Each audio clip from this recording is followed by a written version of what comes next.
Hello everyone, welcome back to my channel Healing Words. Today we will be talking about another interesting topic, anxiety. As you all know, in all my sessions I always talk about the positivity. तो anxiety को कैसे overcome करना है, anxiety क्या है, anxiety disorder क्या है, panic attack क्या है, इन सब के बारे में आइए डिस्कस करते हैं। एंजाइटी क्या है? Anxiety is a normal emotion. ये एक बिल्कुल नॉर्मल इमोशन है जो आप सभी ने कभी ना कभी महसूस किया होगा। जैसे एग्जाम देने से पहले हम थोड़े से एंग्शियस होते हैं, कोई भी प्रेजेंटेशन हो तो हम एंग्शियस होते हैं, कोई गेस्ट आने वाला हो घर पे तो उसकी प्रिपरेशंस के लिए हम थोड़े से एंग्शियस हो जाते हैं।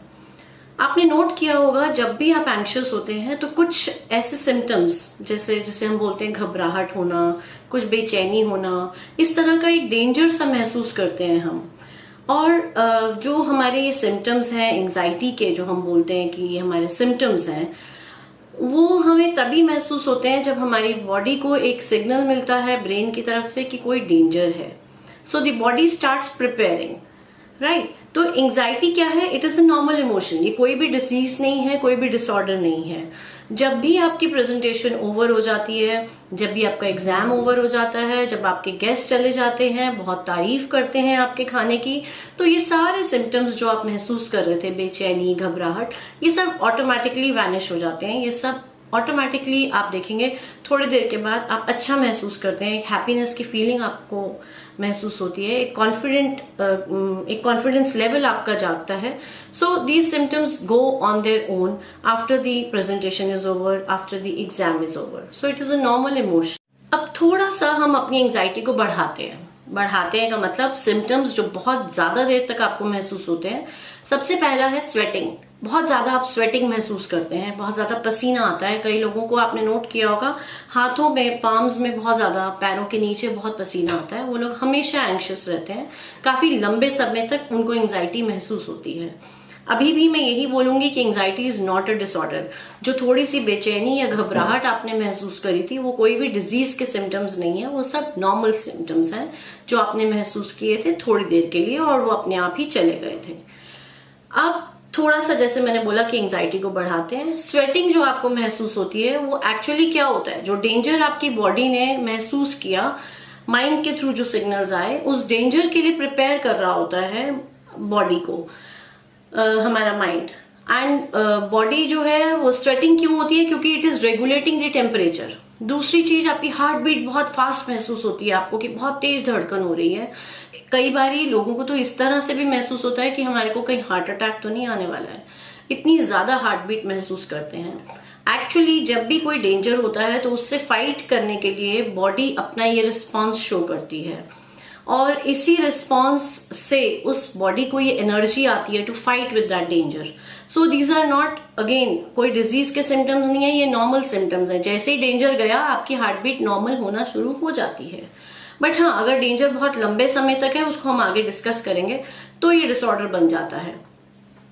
इसी तरह से हार्ट बहुत ज्यादा तेजी से पंप करता है, ऑक्सीजन बहुत ज्यादा चाहिए होती है इस समय, मसल्स को बहुत एनर्जी चाहिए होती है। तभी आपने कभी नोट किया होगा वाइल डूइंग एग्जामिनेशन, जब हम क्वेश्चन पेपर को आंसर कर रहे होते हैं, एग्जामिनेशन हॉल में होते हैं, we are writing faster than the normal. जितना हम नॉर्मली नहीं लिख पाते हैं इतनी तेजी से, उतनी तेजी से हम लिख रहे होते हैं, because that energy the body is giving, you know. तो ये सब चीजें बहुत नॉर्मल हैं। कब ये डिसऑर्डर बन जाता है, इसी को थोड़ा सा और आगे सिम्टम्स को डिटेल में समझते हैं। Now where is the problem? ये एंजाइटी कब एंजाइटी डिसऑर्डर बन जाता है? See, excess of everything is bad, you all know, और anxiety has a tendency to grow. ये भी आप समझ लीजिए कि एंजाइटी की टेंडेंसी है, अगर उसी समय उसको मैनेज नहीं किया गया, उसी तरह से उसी वक्त उसको नॉर्मल नहीं किया गया, तो वो डिसऑर्डर का रूप ले लेती है। अब प्रॉब्लम कहाँ है? When we are dealing with multiple problems, you know, जब बहुत सारी प्रॉब्लम्स हमारे पास एक साथ आ जाती हैं, and which is very common. एक एग्जाम्पल से इसको समझते हैं। हमें किसी को हॉस्पिटल में देखने जाना है, किसी लव्ड वन को हमें हॉस्पिटल में उसका हालचाल पूछने के लिए जाना है।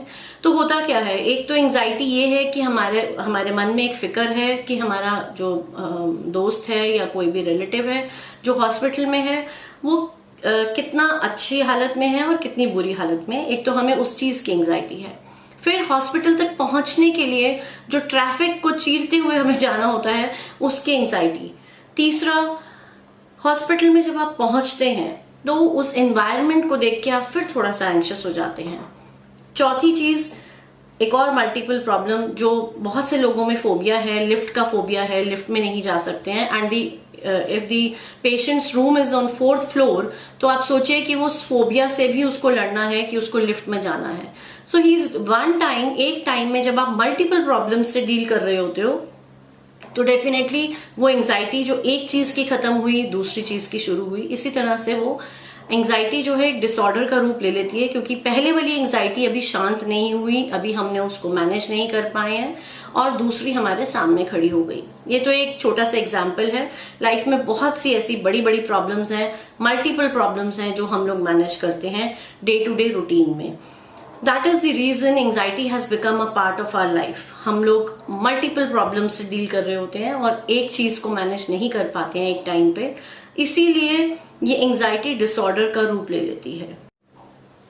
एंजाइटी डिसऑर्डर के टाइम पे जो हमें स्वेटिंग या जो हमें हार्ट बीट, पैल्पिटेशन बहुत ज्यादा देर तक और बहुत लंबे समय तक महसूस होती रहती है, यही चीज आपको पैनिक अटैक तक ले जाती है। यानी कि कोई भी ऐसा ट्रिगरिंग फैक्टर जो आपको बहुत ही ज्यादा इरिटेट कर देता है, बहुत ही ज्यादा आप टॉलरेट नहीं कर पाते हैं, वैसी एक सिचुएशन तक ले जाता है। ये तो है जो बातें मैंने अभी तक करी कि एक्चुअली में जो डेंजर है या जो सिचुएशंस हैं जो हम मैनेज करते हैं। कुछ लोगों से आपने सुना होगा कि हमारा दिमाग कभी खाली ही नहीं रहता, हर समय हमारा दिमाग चलता रहता है। तो ये है कि थॉट्स में आपने अपनी इमेजिनेशन से क्रिएट कर ली हैं कुछ डेंजर्स। अब इसमें क्या होता है कि बॉडी को तो ये सिग्नल मिल चुका है कि डेंजर है। अब वो चाहे आपने इमेजिनेशन से क्रिएट किया है या कोई पास्ट इंसिडेंट्स को लेके आप एंजाइटी में हैं या आप कोई फ्यूचर इनसिक्योरिटीज के बारे में सोच रहे हैं, तो बॉडी को जब जैसे ही सिग्नल मिलेगा जिस भी एंजाइटी का, जिस भी सिचुएशन का, वो डेफिनेटली वो रिस्पॉन्सेज शो करेगी जो हमने अभी डिस्कस किए।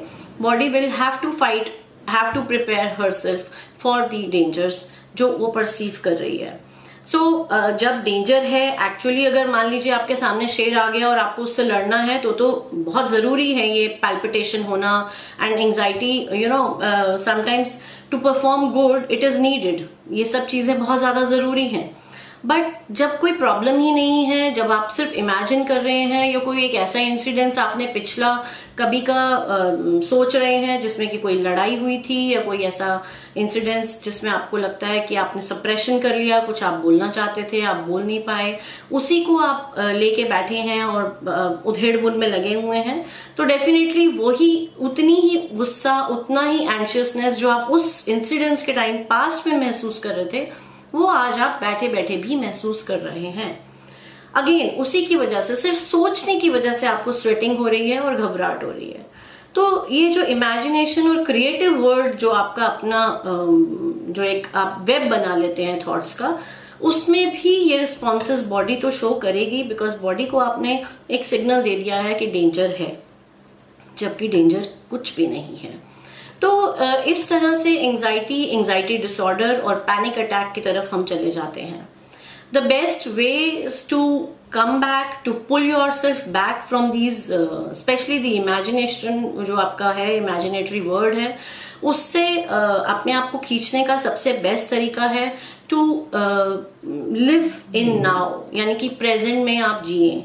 डे टू डे आप अपनी लाइफ की एक्टिविटीज को मैनेज करिए। बहुत ज्यादा आगे का, फ्यूचर का और बहुत ज्यादा पीछे के इंसिडेंसेस को अगर आप सोचेंगे तो डेफिनेटली आप हर समय एंजाइटी को महसूस करेंगे। Till now, you must have understood about anxiety disorder and panic attack. In my next session, we will discuss about how to cope up with the anxiety disorder and the panic attacks. Thank you. Have a good day.